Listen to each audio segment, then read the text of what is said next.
PBNU harus fokus terhadap upaya-upaya seperti yang dilakukan oleh Gus Dur dulu.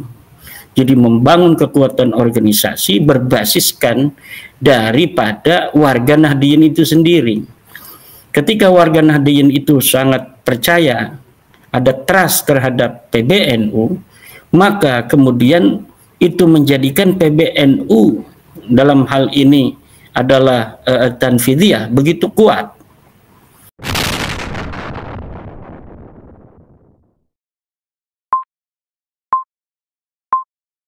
Energi lainnya yaitu energi terbarukan. Ini tugasnya BRIN. Nah, BRIN harus mencari inovasi.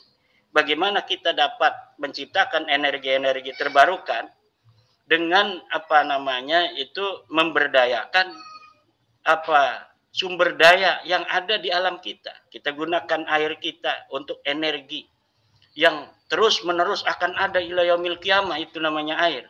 Kemudian kita bisa menggunakan angin. Coba dong kita efektifkan ini sumber daya terbarukan agar kita tidak mengeruk sumber daya yang tidak bisa diperbaharui seperti minyak bumi, seperti gas alam. Ada juga, coba kita bisa menggunakan itu di Yogyakarta dekat rumah Pak Sugeng ada Gunung Merapi.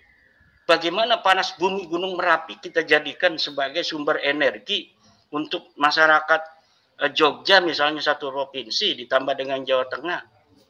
Nah, hal-hal seperti inilah yang diperlukan. Jangan bisanya hanya merusak alam, sesuatu yang tidak bisa dikembalikan dalam waktu 100 tahun. Ketika sebuah bank itu telah digunakan, maka restorasi lingkungan yang harus dikembalikan dengan apa adanya itu memerlukan waktu yang sangat panjang. Nah, kemudian PBNU dalam hal ini terkait dengan konsesi tambang yang telah diterima oleh PBNU atau PBNU mengusulkan kemudian diberikan oleh negara konsesi tambang itu diberikan kepada PBNU atau PBNU pertama mengajukan, kemudian diterima pengajuannya, apapun itu, yang jelas PBNU harus melihat pertambangan ini dari sisi fikih, karena Nahdlatul Ulama adalah organisasinya para ulama. Organisasi para ulama harus mempertimbangkan kaidah-kaidah fikih.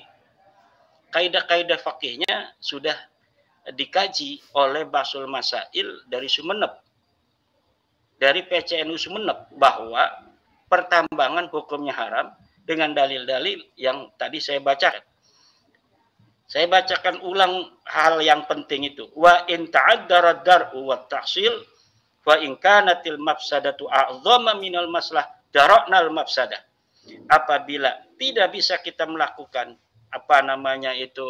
darul mafasid, yaitu mencegah terjadinya kerusakan lingkungan, wat taksil, dan menghasilkan energi yang sangat dibutuhkan oleh kita semua, fa in kanatil mafsadatu a'dham, kalau itu maslahat kerusakannya lebih besar minal maslahah, dari maslahat, maka darokna al-mafsadata, kita menolak terjadinya kemafsadatan, wala nubali bifawatil maslahah, dan kita tidak peduli walaupun kita memerlukan kemaslahatan dalam hal ini adalah energi atau kemaslahatan yang dilihat dari sisi ekonomi.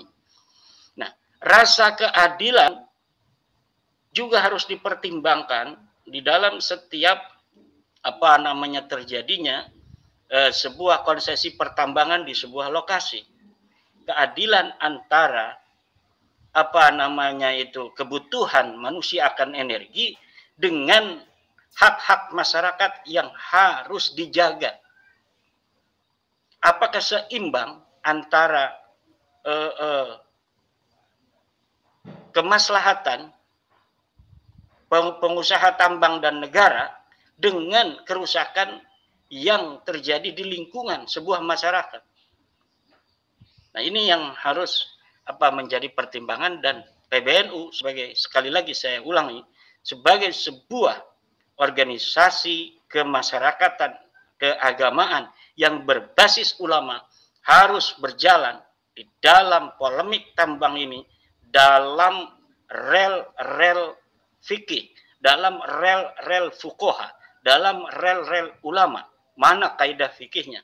Mana dalil-dalil dari kitab-kitab mu'tabarnya, sehingga Anda menerima konsesi tambang itu, kemudian mengabaikan dampak-dampak negatif daripada tambang, kerusakan lingkungan, pendangkalan tanah, pendangkalan bumi, terjadinya erosi, banjir, ekosistem ekonomi yang tidak bisa lagi kembali seperti sedia kala.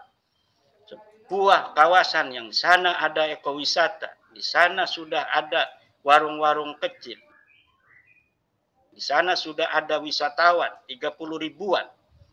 Kemudian hilang semua itu, padahal itu setiap tahun bisa meningkat. Ekonomi berjalan di bawah masyarakat kecil. Sementara tambang penghasil ekonomi, betul menghasil ekonomi, tapi duit yang dihasilkan dari tambang itu dari Papua dibawa ke Jakarta. Dana bagi hasilnya itu tidak seimbang dengan kehidupan masyarakat ekonominya yang akan dia rasakan dari dia dan anak cucunya.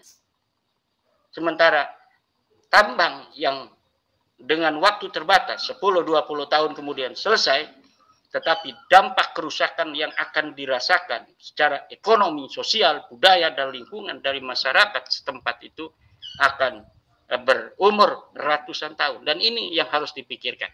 Sementara mungkin seperti itu, Mas Fatul.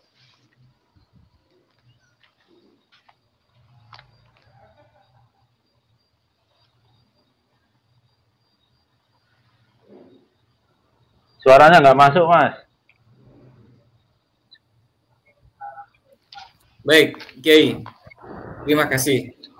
Kalau tidak salah, itu kan dalam surah Al-Baqarah ada ayat yang berbunyi, wa idza qila lahum la tufsidu fil ard qalu inna nahnu muslihun, ya. Nah, kira-kira kalau dalam fikih, Kiai, ya, orang-orang yang melakukan tambang ilegal tanpa memperhatikan AMDAL, reboisasi dan lain sebagainya, itu bisa tidak dikategorikan dengan orang-orang yang melakukan kerusakan di muka bumi gitu ya? Itu fikih memandangnya itu gimana itu hukumannya bagi orang-orang yang melakukan kerusakan di muka bumi? Monggo, Kiai, ditanggapi dulu. Saya lagi benerin cahaya dulu, mungkin Dokter Sugeng dulu. Oh iya. Baik, kita pending dulu pertanyaannya ya. Sekarang kita ke Pak Sugeng. Ini monggo, Pak Sugeng, gimana ini mengelaborasi atau menanggapi dari apa yang disampaikan oleh Kiai Imad ya? Yang saya garis bawahi tadi itu terkait dengan tambang ini, ternyata tambang ini yang paling banyak menikmati itu malah orang-orang yang berada jauh dari tambang itu sendiri. Itu yang pertama. Terus yang kedua, ada kalau kita menghitung secara ekonomi ya, itu kerusakan yang ditimbulkan ya itu jauh lebih besar dibandingkan dengan manfaat devisa atau dana bagi hasil yang diterima oleh daerah gitu kan. Itu gimana itu, Pak? Bukan, ditanggapi. Jadi ini kan kaitannya dengan NU ya. NU itu kebangkitan ilmuwan. Namanya tambang, itu kalau kita kaitkan kita dengan umat muslim, itu adalah bagaimana tambang itu memodali kita menjadi khalifah di muka bumi. Artinya memanage bumi lah gitu. Nah, kesalahan positioningnya kalau seperti NU, terutama NU ya, namanya Nahdlatul Ulama, kebangkitan ilmuwan. Kalau dalam industri yang berbasis bahan baku tambang, terutama logam, ngambilnya di hulu, itu jatuhnya bisa jadi haram. Karena nilai tambahnya kecil. Jadi untuk mencapai omset yang dikehendaki, dia mengeruk bumi terlalu banyak. seharusnya kalau kita benar jadi khalifah, ya kita tambang itu diambil seperlunya, tapi dimaksimalkan nilai tambahnya. Sehingga ada namanya apa ya, trickle down effect atau snowball effect gitu ya. Bagi bangsa Indonesia, bagi yang ketempatan tambangnya itu, dan bagi Nahdien juga. Jadi kalau positioningnya di hulu, ya nggak cocok dengan namanya Nahdlatul Ulama. Seharusnya posisinya di hilir. Kecuali kalau bisa integrated.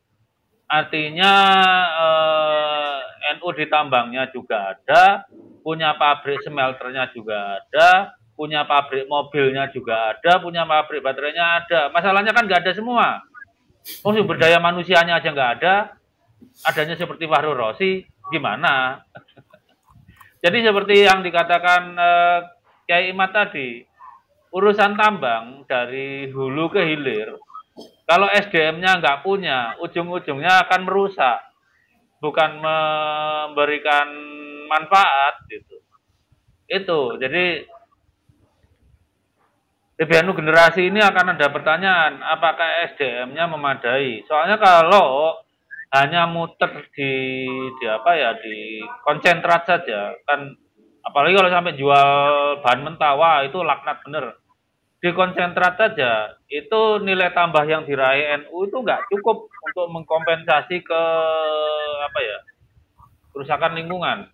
Karena untuk mencapai omset tertentu, angka tertentu akhirnya mengeruk sebanyak-banyaknya. Beda kalau NU bisa menghasilkan nilai tambah maksimal. Ambil saja seperlunya, baru kita maksimalkan di hilir. Kalau keluar Indonesia ya jadi mobil atau baterai, jangan jadi cuma apa ya, jangan cuma jadi misalnya nikel lantakan atau pig iron itu, jangan. Kalau bisa ya seperti Jepang, Korea, Cina gitu. Bahan ditambang tapi keluar izinannya itu udah jadi mobil, jadi pesawat tempur. Kalau cuma jadi besi lantakan setengah jadi atau logam atau nikel setengah, nikel lantakan, itu ya nggak cocok dengan namanya Nahdlatul Ulama.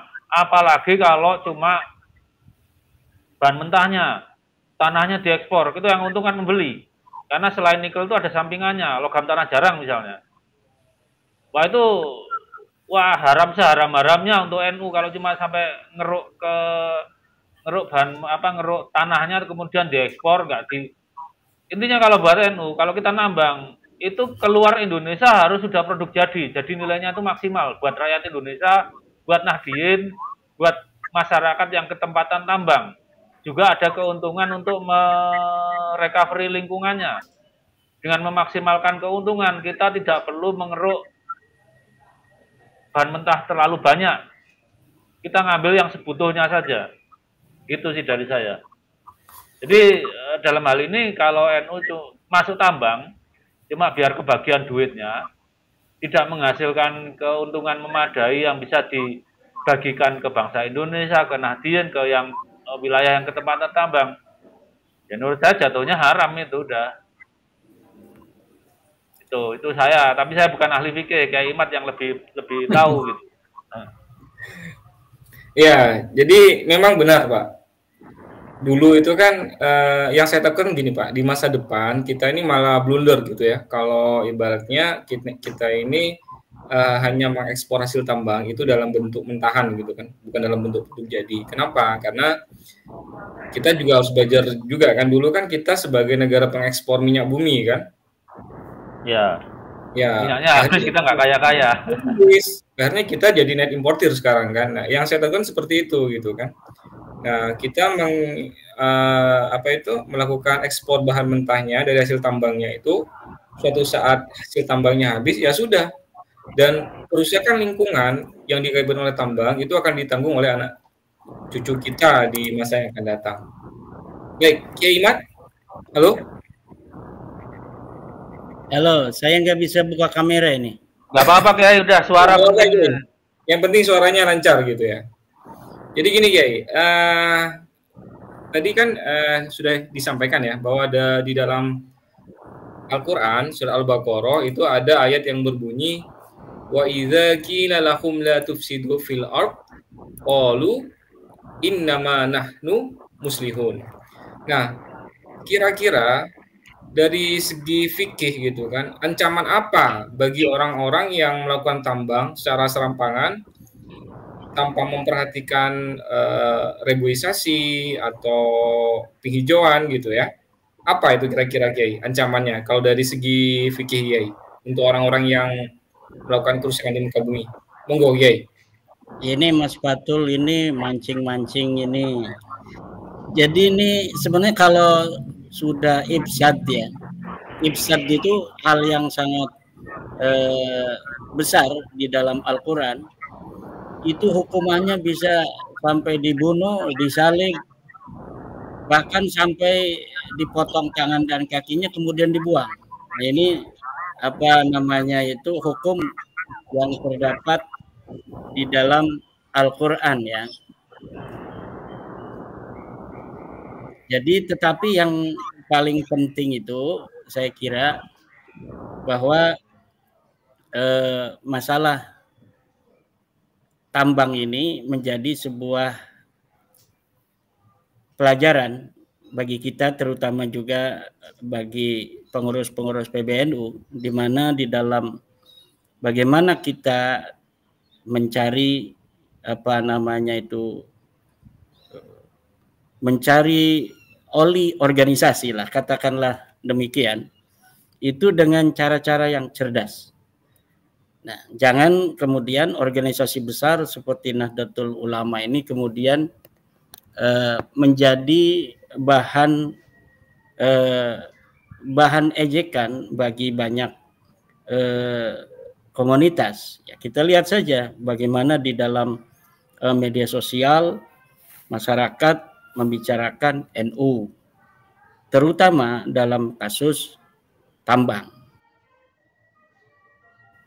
Ditambah lagi kemudian kemarin baru kita lihat misalnya PBNU sekarang merendahkan diri hanya menjadi selevel CV kecil yang menerima proyek-proyek semacam makan bergizi gratis begitu. Ya, bukankah kemarin kita lihat berita bahwa Ketua Umum PBNU datang ke istana, kemudian dapat proyek 1000 titik untuk makan bergizi gratis. Jadi dapur ya, istilahnya satu dapur untuk beberapa sekolah atau untuk beberapa pondok pesantren. Nah, itu mendapatkan 1000 titik. Nah, satu titik itu kita bisa hitung 4,5 miliar.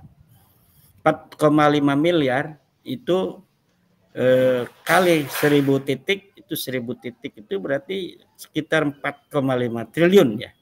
Nah, 4,5 triliun, tetapi kan itu apa namanya, bukan untuk sesuatu yang kemudian ada keuntungan secara langsung untuk PBNU, tetapi itu harus didistribusikan.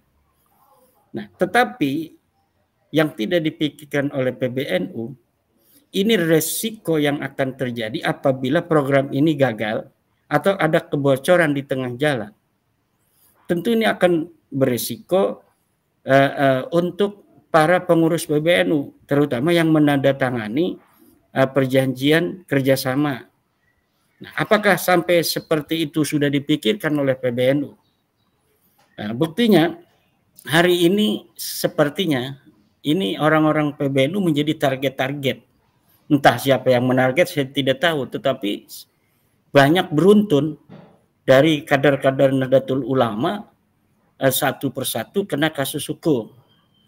Seperti kita lihat ada rumor-rumor akan dipanggilnya mantan Menteri Agama misalnya dalam kasus kuota haji. Kemudian akan ada penelusuran, penyelidikan kasus misalnya Ibu Khofifah Indar Parawansa. Sebelumnya ada Mardani Maming, seorang yang sudah jelas sebagai struktur inti di PBNU, kemudian terlibat sebuah kasus. Nah, ini saya kira harus dipikirkan oleh PBNU. PBNU harus fokus terhadap upaya-upaya seperti yang dilakukan oleh Gus Dur dulu. Jadi membangun kekuatan organisasi berbasiskan daripada warga Nahdliyin itu sendiri. Ketika warga Nahdliyin itu sangat percaya, ada trust terhadap PBNU, maka kemudian itu menjadikan PBNU dalam hal ini adalah tanfidiyah begitu kuat. Nah, ketika pengurus PBNU begitu kuat karena mendapatkan dukungan dari Nahdliyin di bawah, maka kekuatan luar itu sulit untuk mengintervensi NU. Walaupun NU